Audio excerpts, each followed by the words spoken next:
Hello, good morning dear children. Today I am going to explain you lesson number 1 and topic is nearer and farther. See children, nearer का मतलब होता है जो चीज़ हमारे नज़दीक पड़ी होती है and farther means दूर, जो चीज़ हमसे दूर पड़ी होती है। तो यहाँ पे आपको इस पिक्चर में ये चीज़ समझाई गई है। Here the instruction is tick the bird nearer to home. यहाँ पे आपको इस पिक्चर में टिक करना है जो बर्ड घर के एकदम नज़दीक है। तो चिल्ड्रेन यू कैन सी, देखो आपको चित्र में दिखाई दे रहा है कि जो पिंक कलर का बर्ड है वो घर के एकदम नज़दीक है और ये दूर है। तो this bird is nearer to home and that bird is farther to home. So tick on this bird. Okay. Now next is tick the cat farther from the tree. अब यहाँ पे आपको कैट दी गई है, जो कैट यहाँ tree के से दूर है। तो ये जो पिक्चर आप देख रहे हो यहाँ पर कैट एकदम ट्री के नज़दीक है, तो it is nearer to tree and this cat is farther to tree. So tick on this. Next topic is nearest and farthest. Nearest मतलब सबसे नज़दीक और फार्थेस्ट मीन सबसे दूर। तो यहाँ पर पिक्चर में आपको ये दिखाया गया है कि one boy is nearest to the swing. झूले के करीब में जो लड़का है और this girl is with the balloon. ये जो गर्ल है वो बलून के साथ है और दूसरी पिक्चर में farthest from the swing. Boy जो है वो स्विंग से एकदम नज़दीक है और ये जो गर्ल है वो स्विंग से एकदम दूर है। पिक्चर्स में आपको ये चीज़ समझाई गई कि इन तीनों बच्चों में से from this children the boy is nearest to the swing. जो लड़का है वो इन सभी बच्चों में से सबसे नज़दीक है स्विंग के, और जो ये लड़की है वो स्विंग से सबसे दूर है। In this next tick the puppy farthest from the tree. यहाँ पे आपको जो पपी ट्री से एकदम दूर हो, सबसे दूर हो, उसके ऊपर टिक करना है। तो this last puppy is the farthest from the tree and the next is tick the tree nearest to the bird. अब इन सारे ट्रीज़ में से जो ट्री के एकदम नज़दीक है बर्ड, उस पर टिक करना है। सो सी दैट ये बर्ड इस ट्री से एकदम नज़दीक है। So tick on this tree. I think children you can understood what is nearer, what is farther, what is nearest, what is farthest. आपको समझ में आ गया होगा nearer. Now children next topic is on, O N on, U N D E R, under. बच्चों on का मतलब होता है कोई भी चीज़ ऊपर पड़ी होती है और अंडर मतलब नीचे पड़ी हो।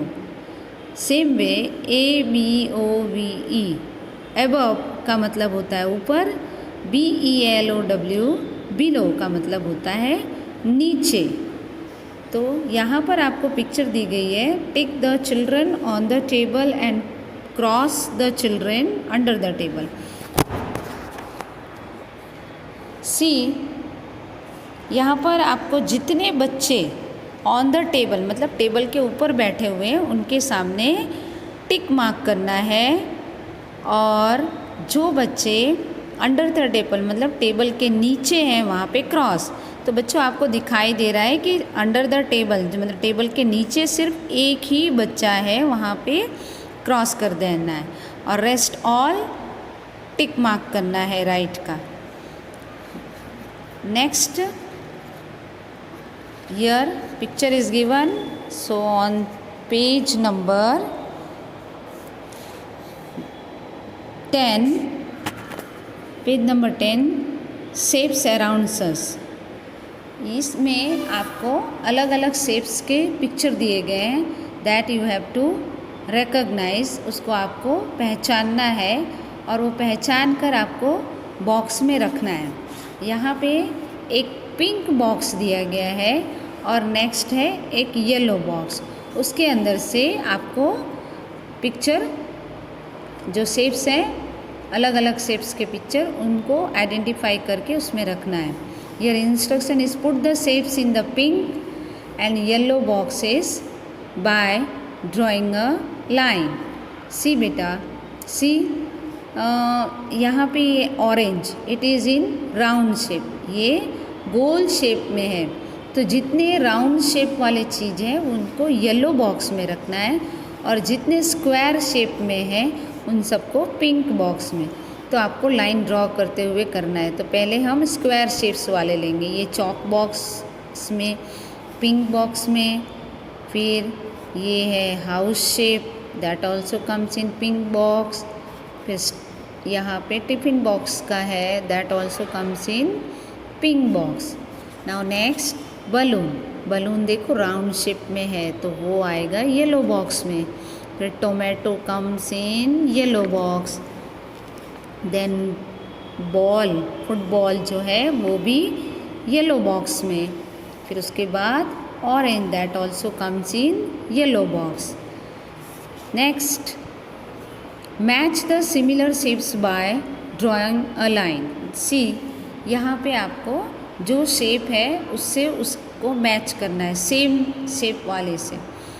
तो आप देखो टिफ़िन बॉक्स का जो है उसको स्क्वायर के साथ शेप किया गया है, स्क्वायर, तो यहाँ पे स्क्वायर शेप में आपको ये स्टार बॉक्स दिख रहा है, उसको भी मैच कर देना है। अब नेक्स्ट है ये टोमेटो, वो राउंड शेप है तो उसको बलून के साथ।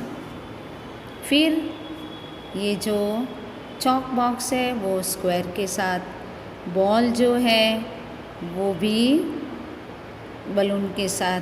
फिर यहाँ पे नेक्स्ट बॉल जो टेनिस बॉल है उसको भी बलून के साथ मैच करना है।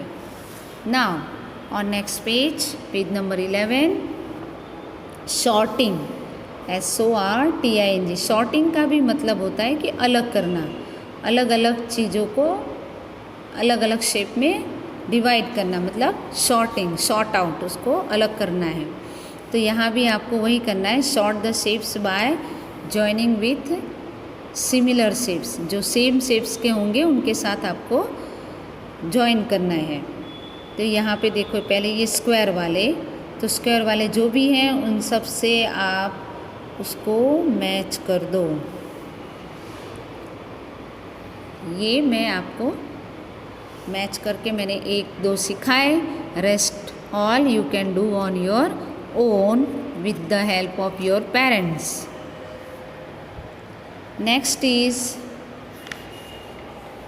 On page number 12, that is rolling and sliding,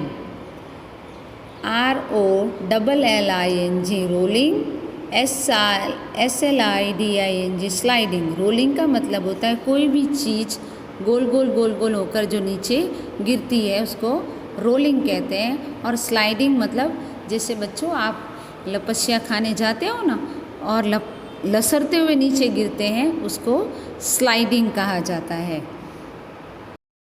now children see, here picture is given.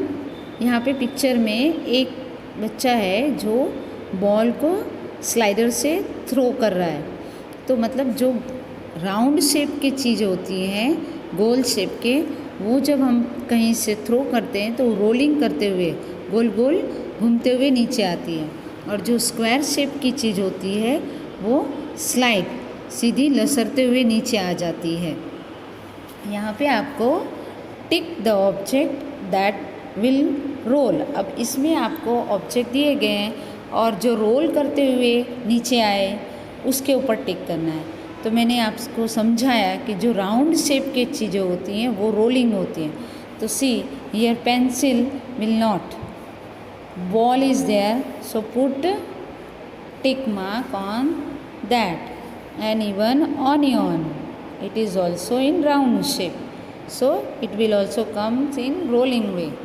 फिर नेक्स्ट है tick the object that will slide. अब जो स्लाइड होंगे तो this suitcase and battery will not, only bag will slide, and even cucumber